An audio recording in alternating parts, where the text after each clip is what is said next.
DREAM has successfully launched its second vocational training program aimed at empowering women on their recovery journey. The initiative, held at the New Hope De-Addiction Center for Women, was organized in collaboration with institutions like the Don Bosco Technical School, Northeast Institute of Professional Studies, BIDS, and ITI.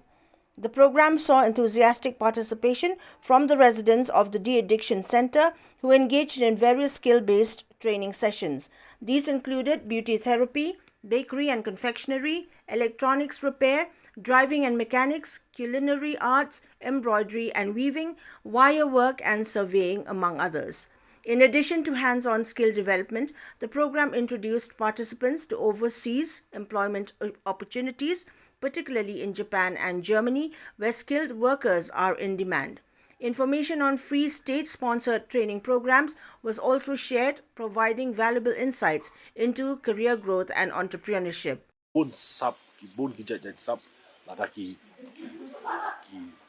gloy man hikai kini ki jat sap ki nakimi nang ni ki la ban seng la jong business la ban ya kerja la jong ti ki la ban like nakini kini ki jingti ti ni la sedang shoi ka kawai ga kani demonstration ha kawai ga center kani New Hope Center nam taki mir nam taki sendang hang tu ngla le ubrai February ti mengi I baka response kalong very kalong positive ba ki bun ki kena nang tu ki basa ang tu ki ba di drugs ki badang undergo ya rehabilitation ki la tho sti ki la pan ki kwa ban yo ji hikai ti na ngo tanat ma so sarong man ong ba ka ITI ka jingelang jung ba bisau kmi principal jong ITI la kloy man li ai ni ki ji hikai yang tu ti nila sedang gawe ke course ketika mobile photography mentangin sedang seka electrical repair wireman course kan don seka carpentry kan don seka bakery ru te ngai I ba ka ketik bahai ka mensim jugi ni kena bagi kwa benang kan ono te dak tu bagi job ha tu maka long gajing job ka tu ka training tu tinggi perkhat ba ong man wan saka wei ka center te mentah singi wan sa ha kini ha po ki female rehab center but ni ai ki ju ki demonstration ba per kam tam ki ba ya dei bat ki kam ki nang ki kintai te mentah singi na bun ki agencies ki wan ki ai ki demonstration ni kintai te ba sensor hadu kan no thadun ka jing kan men ba kani ka program ba pe long tas min ta kini kintai kan urlong ka e kata ka jing thumu ka ba thi dan